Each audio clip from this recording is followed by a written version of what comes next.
Development of vertebra, जो हमारा spine में जो वर्टेब्रा, जो एक जो बॉडी होती है वर्टेब्रा, उसका डेवलपमेंट इसमें बताया जा रहा है। यहाँ पे देखो, यहाँ पे जो आप ग्रीन कलर से देख पा रहे हो ना, ये जो आप ग्रीन कलर से जो बीच में एक लंबी लाइन जा रही है, ठीक है ना, ये है अपनी नोटोकॉर्ड, ठीक है ना, नोटोकॉर्ड, ठीक है। इस नोटोकॉर्ड के ऊपर और नीचे, ठीक है ना, ये जो बड़े बड़े बॉक्सेस देख रहे हो आप, मैं बॉक्सेस को अलग कलर से दिखा देता हूँ। ये जो आप अलग बॉक्सेस देख रहे हो, ये आपको, इसे हम कहते हैं, हर बॉक्स को कहते हैं स्क्लेरोटोम, ठीक है। और हर स्क्लेरोटोम को दो पार्ट होते हैं, एक ऊपर पार्ट और एक नीचा पार्ट। क्योंकि हम लोग पढ़े लिखे डॉक्टर्स हैं, तो हम जानते हैं कि हम ऊपर को क्या बोलते हैं। जो ऊपर होता है वो हमारा क्रैनियल होता है या सेफेलॉइड होता है, ठीक है ना। प्रॉक्सिमल हम यहाँ पे इस्तेमाल कर सकते हैं, लेकिन ज्यादा अच्छा टर्म जो होगा वो होता है क्रैनियल, और नीचे वाले का होता है कॉर्डल, ठीक है ना। तो हम देख पा रहे हैं कि हर स्क्लेरोटोम को दो पार्ट में बटा हुआ है, एक क्रैनियल ऊपरी पार्ट और एक निचला कॉर्डल पार्ट, ठीक है ना। तो देखो, जब ये वर्टेब्रा बनता है, जब ये वर्टेब्रा बनता है, तो देखो मैं यहाँ पे अलग कलर से दिखाता हूँ। आपको ऐसा लगता होगा कि जो मैंने ग्रीन बॉक्स बनाया है वो एक वर्टेब्रा बनेगा, जबकि ऐसा है नहीं। एक वर्टेब्रा कैसे बनता है? एक वर्टेब्रा बनता है ऊपरी बॉक्स के ऊपरी ऊपरी बॉक्स के निचले पोर्शन से और निचले बॉक्स के ऊपरी पोर्शन से। इससे ही बनता है एक वर्टेब्रा। जो मैंने दिखाया ना अभी इस कलर से, ये है आपका एक, मैं इसको फिर से अलग दिखा देता हूँ, ठीक है ना। ये देखो, ऊपरी ऊपरी स्क्लेरोटोम का निचला पार्ट,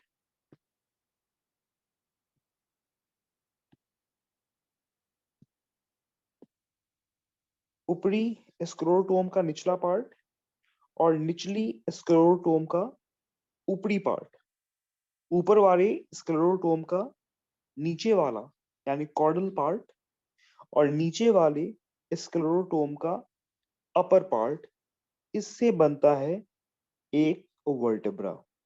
और हर वर्टेब्रा से जाता रहता है क्या, ये देख रहे हो, ये खून की नली, ये खून की नली।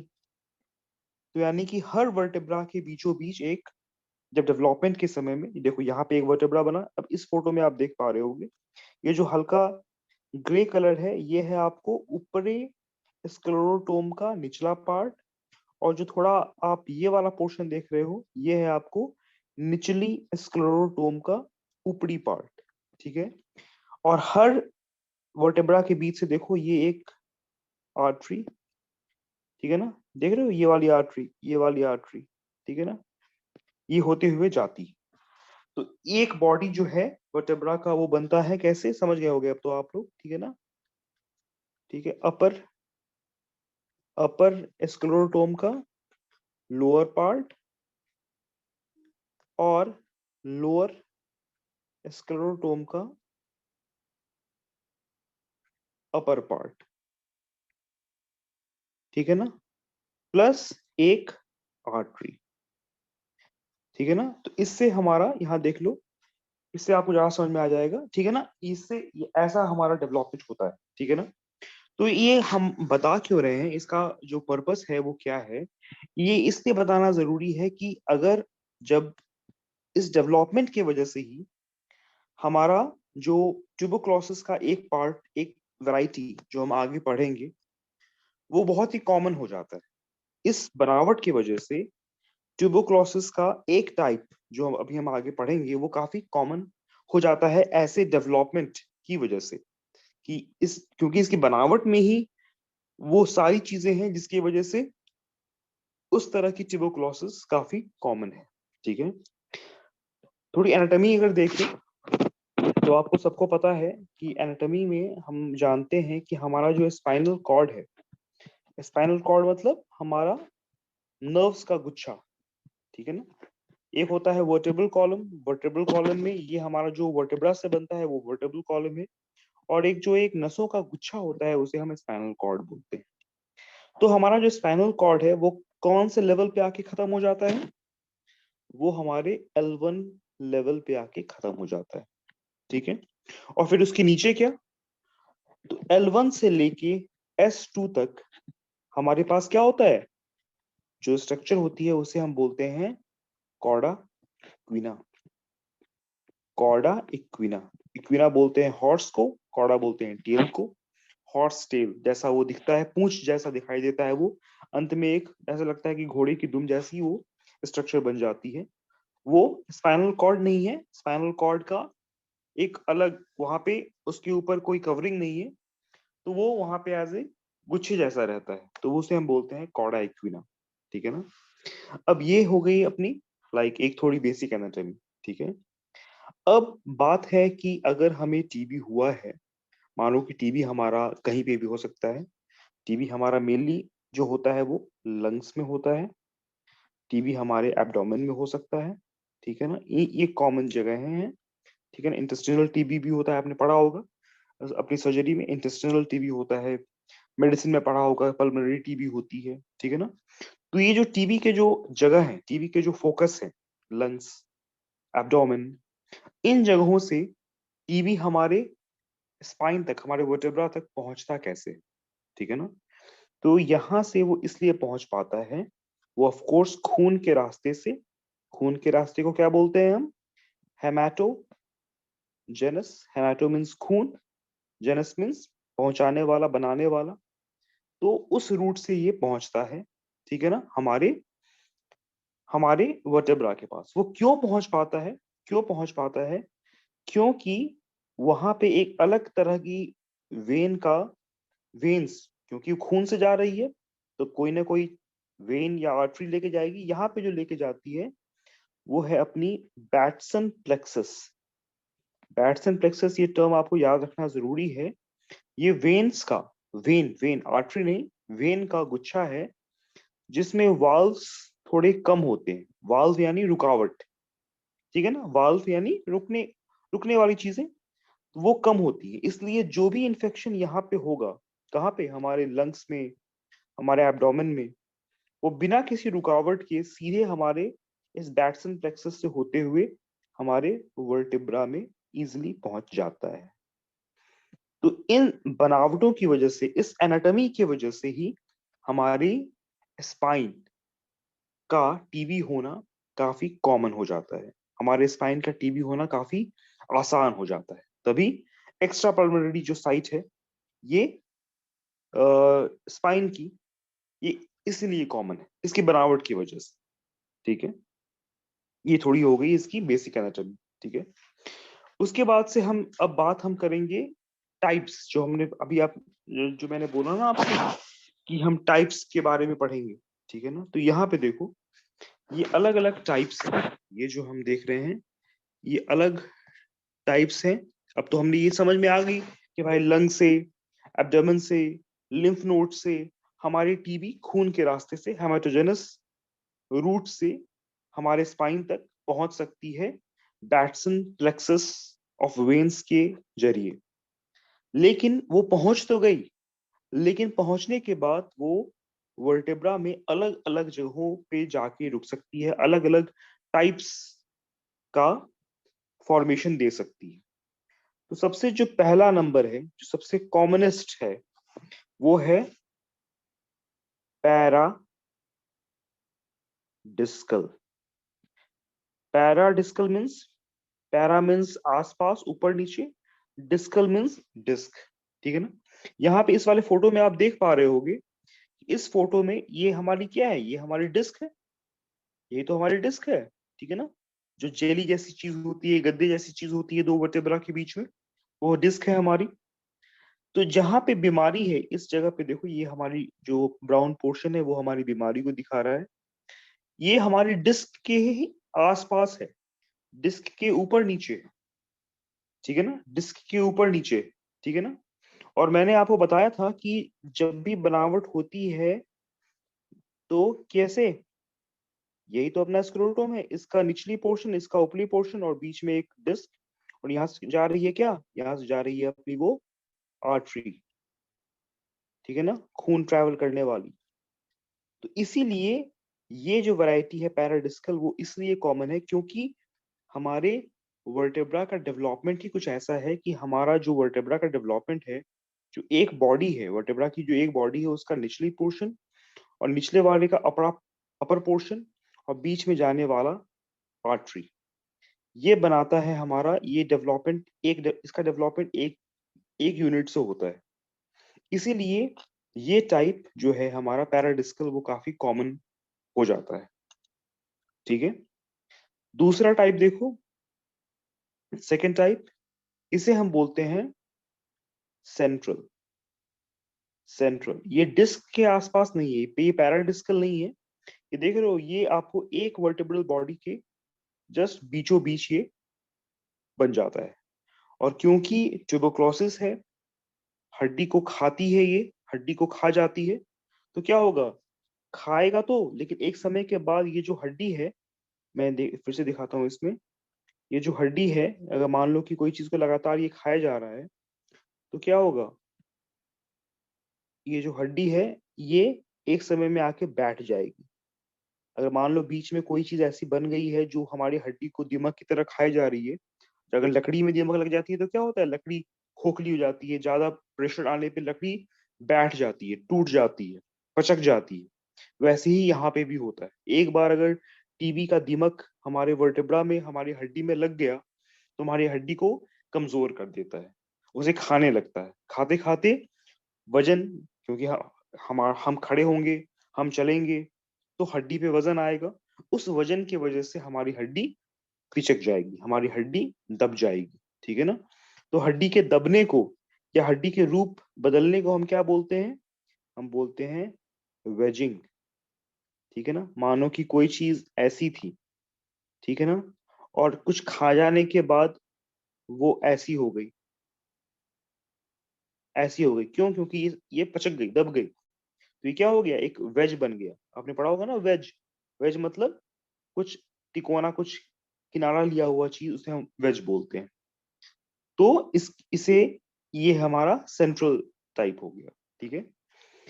अब देखो, अगर ये जो पोर्शन, अगर आप देख रहे हो, ये जो पोर्शन आप देख रहे हो, अगर ये पोर्शन दिखाई दे, तो ये हमारे वर्टेब्रा का एंटीरियर पोर्शन है या पोस्टीरियर, जिसपे मैंने अभी निशान लगाया है ग्रीन कलर से, वो हमारे वर्टेब्रा का एंटीरियर पोर्शन है या पोस्टीरियर, कोई बताएंगे, या सब लोग सो गए।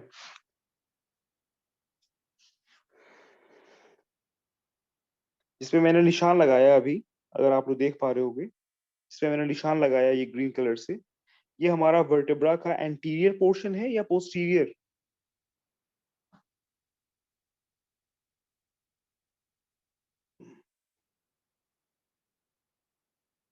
जीवेश नहीं, नहीं नहीं, तभी तो मैंने आप लोगों को बोला। हाँ गुड चंदना, देखो, yes yes, yes Arya, good, posterior.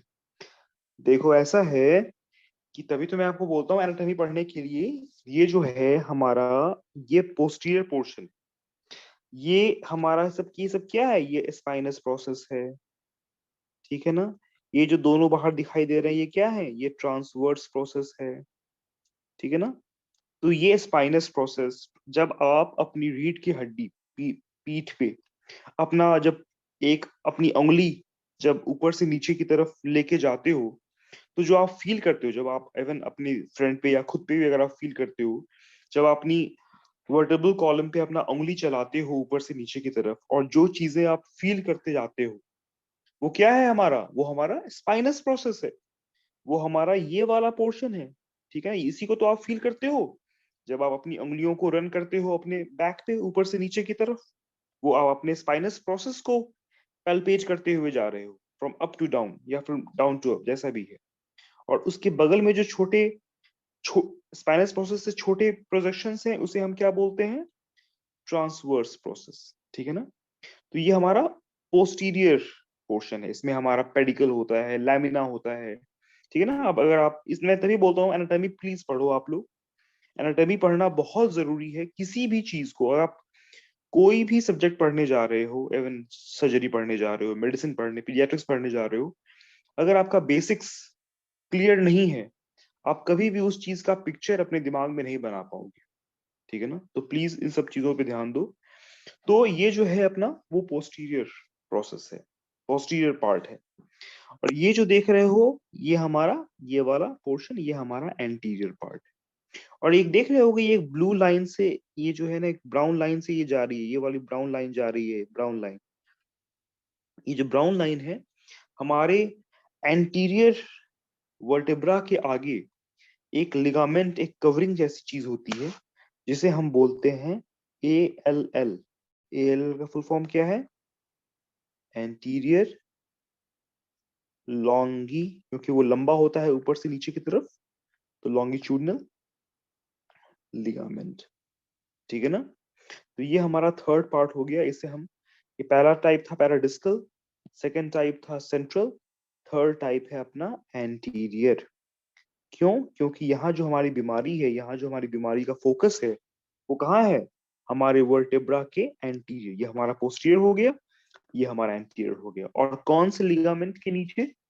ALL, anterior लंबा है ऊपर से लेके नीचे तक, तो longitudinal ligament. Anterior longitudinal ligament के नीचे हमारे टीबी का फोकस होता है। अब ये देखो, ये आगे से जो बीमारी है ये हमारे एंटीरियर वर्टेब्रा को खाती रहेगी, खाती रहेगी, खाती रहेगी, खाती रहेगी, कमजोर करती रहेगी। ठीक है ना? फिर आ गया अपना चौथा टाइप। अब ये देख रहे हो यहाँ पे हमारे पोस्टीरियर पोर्शन में, यहाँ पे हमारे स्पाइनस प्रोसेस में, यहाँ पे हमारे पेडिकल में, ये जो पोस्टीरियर पोर्शन के जो भी स्ट्रक्चर्स हैं, हमारा spinous process, transverse process, pedicle, lamina, इनमें बीमारी अपना घर बना लेती। ठीक है ना? उसे हम नाम देते हैं पोस्टीरियर टाइप का। ठीक है ना? तो ये हमारे चार मेन टाइप्स हो गए। जो सबसे कॉमनेस्ट टाइप है वो है अपना पैराडिस्कल। क्यों? बिकॉज ऑफ द उसकी डेवलपमेंट, जो अपनी जो डेवलपमेंट है वर्टेब्रल बॉडी की, उसके कारण की वजह से ही पैराडिस्कल काफी कॉमन हो जाता है। फिर अपना सेंट्रल भी, फिर अपना एंटीरियर में आगे, पोस्टीरियर में पीछे। ठीक है ना? तो ये अपने चार टाइप्स हो गए। ठीक है? फिर क्या होगा अगर मान लो कि आप सबने पढ़ा होगा कि हमारा जो ट्यूबरकुलोसिस में, टीबी में, एक चीज आपने पढ़ी होगी, ग्रैनुलेशन टिश्यू। ठीक है ना? अपने पैथोलॉजी में भी सर ने पढ़ाया होगा, ग्रैनुलेशन टिश्यू होता है। ठीक है ना? और जब अगर ग्रैनुलेशन टिश्यूज बनेंगे तो वो क्या करेगा? वो हड्डी को खाएगा। वो लाइटिक होता है, मीन्स खाने वाला, हड्डी को खाएगा। तो खाएगा तो क्या बनेगा? उसका बारूद, उसका मतलब उसका चूर्ण बनेगा, डिब्रिस। ठीक है ना? चूरा बनेगा उसका। तो जो ग्रैनुलेशन टिश्यूज है, जो डिब्रिस है, ये सब क्या करते हैं? ये सब हमारी हड्डियों को खाते रहते हैं। ठीक है ना? हड्डी को खाते रहेंगे और धीरे धीरे हड्डी को खाएंगे तो इनको जो पोषण देने वाली जो आर्टरीज हैं वो भी डैमेज होने लगती हैं।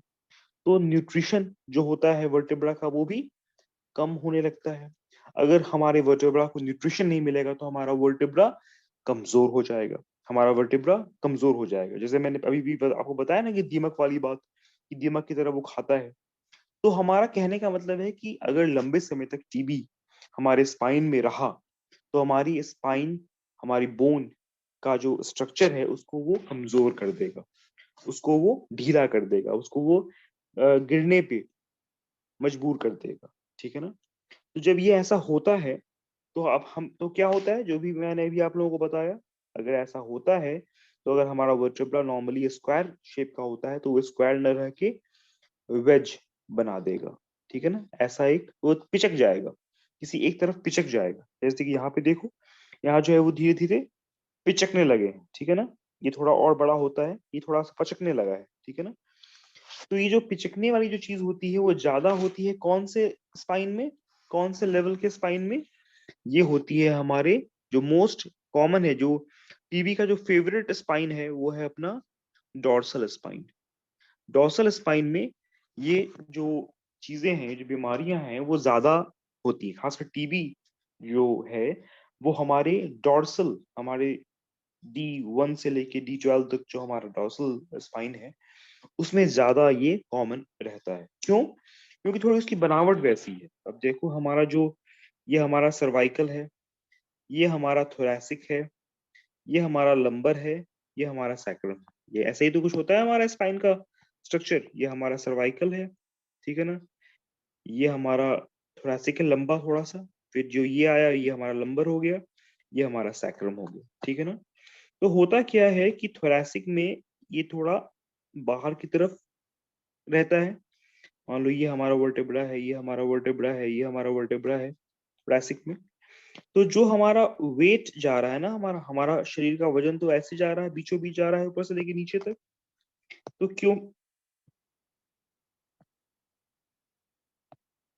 तो क्योंकि जो हमारा वजन आगे, हमारा जो कर्वेचर है, हमारा जो स्पाइन का जो मुड़ाव है, वो पीछे की तरफ है, लेकिन जो हमारा वजन जा रहा है वो आगे की तरफ जा रहा है।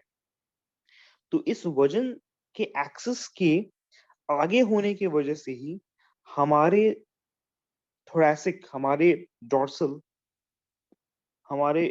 डॉर्सल वर्टेब्रा पे ज्यादा जोर पड़ता है। मतलब इसको इसको बेंड करने वाला देखो है ना, ये जैसे धनुष की तरह बन गया। मान लो ये जैसे धनुष हुआ, धनुष का जो ये जो तार है, ये दोनों इसको खींचेगा ना। अगर हमारी एक्सिस, हमारा जो वजन का जो धागा है, वजन का जो वो है, वो इस धनुष को ज्यादा ज्यादा मोड़ेगा, ज्यादा नजदीक लाने की कोशिश करेगा। तो क्या होगा, वेजिंग ज्यादा होगा। आई थिंक आप लोग समझ पा रहे होगे। अगर मान लो इस पोर्शन को देखो, यहाँ से यहाँ तक देखो, तो ऐसे इसको समझो ऐसे कि धनुष की तरह समझो कि ये जो पोर्शन है ये अपना वो है, धनुष है, और ये जो है वो उसका धागा है। ये धागा जो है वो लगातार इसको कंप्रेस, इसको मोड़ने की कोशिश कर रहा है। इसीलिए जो वेजिंग है, जो हड्डियों को जो पचकाने की जो ताकत है, वो ज्यादा फोर्स आती है किस लेवल पे, डॉर्सल लेवल पे, ठीक है ना। सर्वाइकल और लंबर पे थोड़ा कम, क्योंकि उनका जो कर्वेचर है वो अंदर की तरफ है। देखो ना, ये लंबर का जो कर्वेचर है वो ऐसे जाता है, ठीक है ना। सर्वाइकल का भी ऐसे जाता है, ठीक है ना।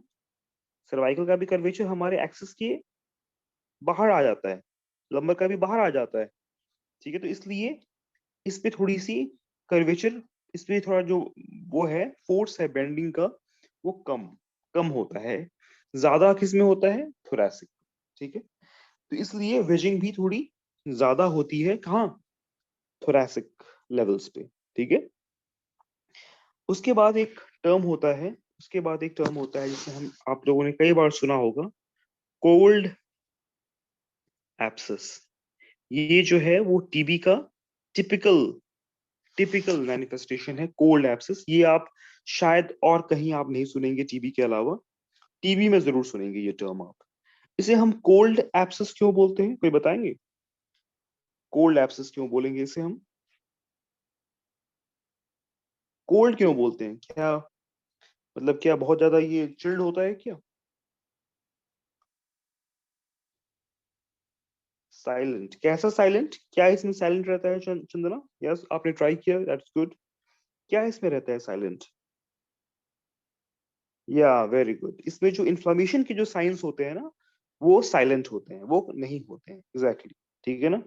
तो मतलब ये आप लोग जग रहे हो, मुझे लगा कि आज मैंने क्लास 11 बजे शुरू की तो शायद आप लोग सो जाओगे, बट थैंक गॉड, ठीक है ना। तो इसमें क्या होता है, कोल्ड एप्सिस में क्या होता है कि इसमें भी, क्योंकि अब देखो एप्सिस है, तो एप्सिस का मतलब क्या होता है कि उसके अंदर में कोई चीज तो भरी पड़ी है, ठीक है ना।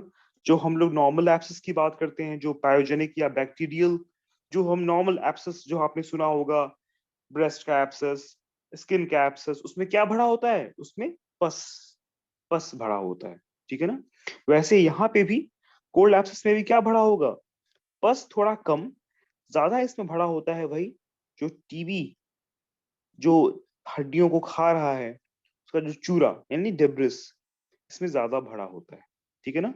और इसमें इन्फ्लामेशन के साइंस जो होते हैं ना, जो टिपिकल होते हैं, कौन से, रेडनेस, हीट, ठीक है ना, वो थोड़े कम होते हैं, ऑलमोस्ट न के बराबर होते हैं, ठीक है ना। तो इस रीजन से ये एब्सेस कोल्ड होता है, ठीक है। लेकिन ये जो एब्सेस है, हमारे टीवी के वजह से ये कहीं भी जा सकता है। ये जो एब्सेस है, इसमें ये चीज है कि ये जो एब्सेस है वो, ये जो एब्सेस होता है ये हमारे कहीं पे भी ट्रैक कर सकता है, क्योंकि ये जो होता है वो नर्व के रास्ते से या फेशिया, आपने पढ़ा होगा ना मसल के ऊपर एक कवरिंग होती है फेशिया की, उसके रास्ते से ये किसी भी दिशा में जा सकता है। कभी अगर ये हमारे वर्टेब्रा के आगे आ गया, वर्टेब्रा के आगे, तो उसे हम बोलते हैं प्री वर्टिब्रल। वर्टेब्रा के आगे है इसलिए प्री लगा दिया उसके आगे। कभी कभी अगर ये हमारे वर्टेब्रा के बगल में आ गया तो पैरा, पैरा मतलब होता है बगल में, साथ साथ, तो पैरावर्टिब्रल हो गया। मतलब ये एब्सेस जो है, कोल्ड एब्सेस, ये नर्व और फेशिया के रास्ते किसी भी पोजीशन पे ट्रैवल कर सकता है। ठीक है ना? ये हो गई बात कोल्ड, मतलब आपका जानना समझना जरूरी है। आपसे इस कोई डिटेल में नहीं पूछेगा, लेकिन हाँ आपका समझना जरूरी है कि कोल्ड एब्सेस होता क्या है, उससे आप समझते क्या हो और कहाँ ये चीज आपको मिलेगी। तो आपका जवाब होना चाहिए कि सर ट्यूबिकुलर इन्फेक्शंस में हमें कोल्ड एब्सेस मिलेंगी। ठीक है ना? तो ये रीजन हो गया। ठीक है, उसके बाद से फाइनली क्या होगा, फाइनली जब हमारी बीमारी ठीक होगी तो कुछ हीलिंग होगा, कोई चीजें भरेंगी। ठीक है ना? तो भरने में क्या होता है, मान लो अब ये हमारा एक वर्टेब्रा है, ये हमारा वर्टेब्रा है, जब बीमारी काफी ज्यादा थी, एक्टिव जब स्टेज में बीमारी थी, तो यहाँ पे इसने खाया, हड्डी का चूरा बनाया, खाया, हड्डी का चूरा बनाया, खाया, हड्डी का चूरा बनाया। लेकिन जब बीमारी ठीक होने लगी तो यही हड्डी का चूरा सीमेंट का काम कर देती, यही हड्डी का चूरा सीमेंट का काम कर देती है और इस दोनों वर्टेब्रा को आपस में जोड़ देती है। जो भी हड्डी का चूरा था वो इस दोनों वर्टेब्रा को, ऊपरी और निचली वर्टेब्रा को आपस में फ्यूज कर देती है। उसे हम क्या बोलते हैं, एंकीलोसिस। एंकीलोसिस मतलब होता है जोड़ देना, फ्यूज कर देना। ठीक है ना? यहाँ पहले उसने तोड़ा, जब बीमारी एक्टिव थी तो उसने सिर्फ तोड़ने का काम किया, लेकिन जब वो भरने लगा तो भरने में वैसी टूटी हुई चीज ने सीमेंट का काम किया और ऊपरी और निचली वर्टेब्रा को आपस में फ्यूज कर दिया। ठीक है ना? तो ये हमारी बात हो गई कि ऐसे हमारी बीमारी आगे बढ़ती है, हमारी बीमारी के टाइप्स हो गए ये। ठीक है ना? अब थोड़ा फटाफट देख लो आप कि इसके लक्षण क्या होंगे, इसके जो क्लिनिकल, आपके पास जो मरीज आएगा तो क्या क्लिनिकल फीचर्स लेके आपके पास मरीज आएगा। ठीक है ना? सबसे पहले क्या लेके आएगा, सबसे पहले जो बोलेगा वो बोलेगा आपको दर्द, कि इसका दर्द बहुत ज्यादा होता है। टीबी स्पाइन का जो दर्द होता है वो काफी ज्यादा होता है। ठीक है ना? तो मरीज आपके पास पेन तो लेके आएगा ही आएगा। कभी कभी ये जो पेन है वो बताएगा कि सर मेरे को एक ही जगह पे होता है, मेरे को सर मान लो कि D7 लेवल पे बस मेरे को पेन होता है। कभी कभी वो क्या बताएगा कि मेरे को सर पेन ऊपर से लेके नीचे की तरफ रेडिएट होता है, मेरे को पेन जो है वो यहाँ वहां जाता है। वो इसलिए हो सकता है क्योंकि कभी कभी कोल्ड एब्सेस बन जाता है, वो नर्व को दबाती रहती है, वो नर्व को प्रेस करती रहती है, तो उसकी वजह से भी रेडिकुलर पेन मतलब हो सकता है। लेकिन पेन तो वो आपको लेके पहुंचेगा ही पहुंचेगा, पेन। ठीक है ना? एक जगह पे अपनी, अगर एक जगह पे पेन है तो एक ही जगह पे आपको अपनी उंगली रख के पॉइंट करेगा कि सर मेरे को सिर्फ इसी जगह पे पेन होती है और कहीं पे पेन नहीं होती है। तो आपको थोड़ा सा शक आपका शुरू होना चाहिए। और अगर आपको खासकर बताता है कि भाई मेरे को डॉर्सल, यानी कि D1 to D12 वाले लेवल में अगर पेन बताता है, साथ में आपको जो टीबी के दूसरे लक्षण होते हैं, कौन कौन से टीबी के दूसरे लक्षण क्या हैं, लॉस ऑफ एपेटाइट, भूख नहीं लगना, और क्या लग, और लॉस ऑफ वेट, ठीक है ना, वजन का कम हो जाना, और फीवर। कैसा फीवर, इवनिंग, शाम को फीवर आना। अगर ऐसे लक्षण दे रहा है और साथ में आपको एक जगह डॉर्सल लेवल पे खासकर अगर उंगली रख के बताता है कि सर मेरे को इसी जगह पे पेन बहुत ज्यादा होती है, तो आपका दिमाग में सबसे पहला जो एक पिक्चर, एक शक आना चाहिए, वो ट्यूबरकुलोसिस ऑफ स्पाइन का आना चाहिए। ठीक है ना? तीसरा जो कंप्लेन आपके पास लेके आएगा, वो लेके आएगा कि सर मेरी जो कमर है ना, वो काफी जकड़ी हुई फील होती है, बहुत स्टिफ। ऐसा लगता है कि मैं झुक नहीं पाऊंगा, मैं नीचे मुड़ नहीं पाऊंगा, और अगर मुड़ूंगा तो मेरी हड्डी टूट जाएगी, मुझे इतना ज्यादा जकड़न जैसा एहसास होता है। तो ऐसा क्यों होता है? वैसा इसलिए होता है कि जब अंदर में हड्डियां कमजोर या खोखली होने लगती हैं बीमारी की वजह से, तो भगवान क्या आदेश देते हैं अगल बगल के मसल्स को कि तुम स्ट्रांग हो जाओ, क्योंकि अंदर की जो हड्डी है वो तो कमजोर हो रही है बीमारी की वजह से।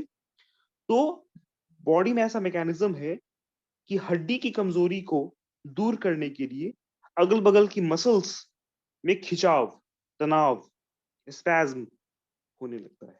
उस स्पैज्म की वजह से हमें स्टिफनेस, मरीज को स्टिफनेस की फीलिंग आती है। ठीक है ना? चौथा क्या होगा? कोल्ड एब्सेस की वजह से, मान लो किसी बंदे को सर्वाइकल, गर्दन में टीबी हो गया, सर्वाइकल वर्टेब्रा का टीबी हो गया, और वहां पे टीबी हुआ, वहां पे कोल्ड एब्सेस बन गया। अब कोल्ड एब्सेस जो है वो आगे जाके उसके फूड पाइप पे, इसोफिगस पे कंप्रेस कर रहा है। कोल्ड एब्सेस तो कहीं भी जा सकता है, अभी हमने बात किया। मान लो अगर वो प्री वर्टेब्रा, अभी हमने बात किया ना, कभी कभी वो वर्टेब्रा के आगे आ जाता है। अब सर्वाइकल रीजन में, गर्दन के लेवल में, गर्दन के रीजन में वर्टेब्रा के आगे क्या है? यही सब तो है, ट्रैकिया है, इसोफिगस है। अगर मान लो कि वो कोल्ड एब्सेस जाके इसोफिगस पे कंप्रेशन करने लगा, तो क्या होगा? डिस्फेजिया, खाना खाने में तकलीफ। ठीक है ना? अगर वही कंप्रेशन फुट पाइप की जगह ना आके ट्रैकिया पे होने लगा, विंड पाइप पे होने लगा, तो क्या होगी? सांस में दिक्कत, डिस्निया। तो ऐसी भी दिक्कतें से मरीज आपके पास पहुंच सकता है। ठीक है ना? फिर पांचवा क्या कंप्लेन लेके आएगा? ये कॉमन कंप्लेन है हमारे इंडिया में। मरीज आपके पास नॉर्मली इसी लेवल पे पहुंचते हैं। हमारे मरीज जो होते हैं, इंडिया के मरीज बहुत ढीठ होते हैं, वो भाई ऐसे वैसे नहीं डरते। जब उनमें कोल्ड एब्सेस के कंप्रेशन से नसें ब्लॉक होने लगती हैं, पाँव सुन्न होने लगता है, पाँव बैठने लगता है, उनके चलने, महसूस करने की क्षमता खत्म होने लगती है, पैराप्लीजिया, तब वो मरीज आपके पास पहुंचता है, और तब आपको सारी कहानी बताता है कि डॉक्टर साहब मेरे को ऐसे हुआ था, बुखार, मैं कमजोर होने लगा, मेरा वजन का लॉस हुआ, मुझे भूख नहीं लगती थी, मुझे शाम में बुखार आता था। सारी कहानी बताएगा आपको। फिर ऐसे ऐसे होते होते अभी मैं इस लेवल पे पहुंच गया हूँ कि मेरा हाथ पांव नहीं काम कर रहा है।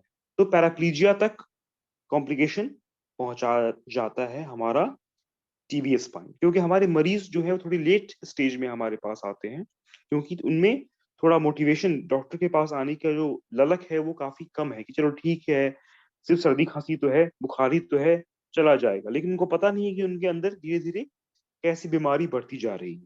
ठीक है ना?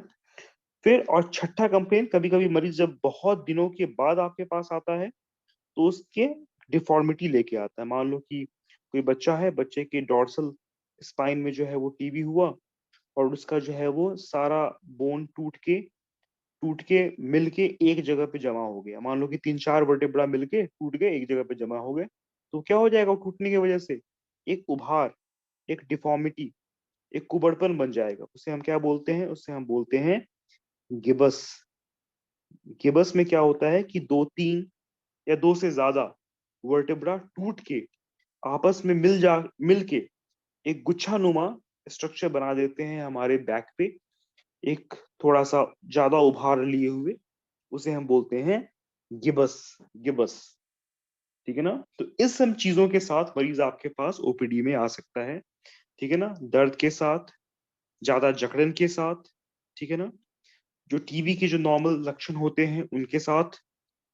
अगर मरीज का कोल्ड एब्सेस की वजह से या कभी वो आगे चला आया खाना खाने की नली पे, तो डिस्फेजिया, खाने की तकलीफ, सांस की तकलीफ, तो डिस्निया हो सकती है। अगर ज्यादा दिनों के बाद आया तो नसों के दबाव की वजह से उसका पाँव सुन्न हो सकता है, उसके पाँव की मोटर एक्टिविटी खत्म हो सकती है, पैराप्लेजिक हो सकता है वो मरीज। और अगर वो और भी लेट से आया, मानो कि इसको बचपन में ही हो रखा था और वो जवानी में आपके पास आ रहा है, तो बचपन की हड्डी और भी कमजोर मुलायम होती है, तो उसको खा के एक चूर्ण, उसको दो तीन वर्टेब्रा को खा के उसका एक डिफॉर्मिटी बना के मरीज आपके पास गिबस काइफस गिबस के साथ मरीज आपके पास एडल्ट में पहुंच सकता है। तो आई थिंक इस लेट नाइट के लिए इतना काफी है। बाकी जो है वो हम लोग कल कंटिन्यू करेंगे फॉर द टीबीएस स्पाइन के साथ। ठीक है। ओके यार। ठीक है। चलो फिर अभी क्लासेस अब रेगुलर रहेंगी, तो आप अपने फ्रेंड्स लोग को भी बोल सकते हैं कि अब क्लासेस जो है वो रेगुलर रहेंगी और फटाफट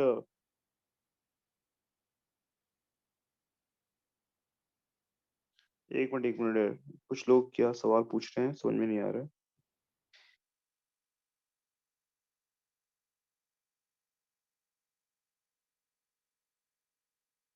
यार ये जो है ना सवाल अक्षय, आई थिंक इसका जवाब मैं प्रॉपर नहीं दे पाऊंगा।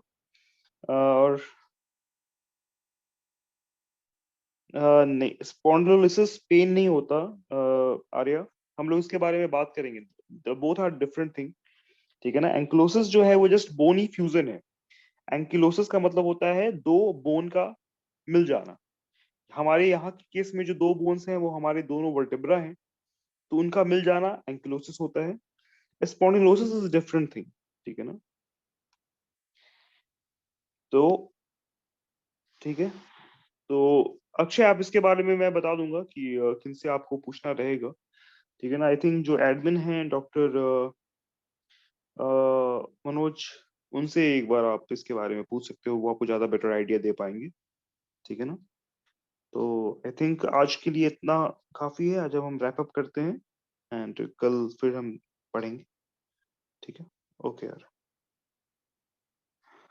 Thank you. Okay, good night. Thank you.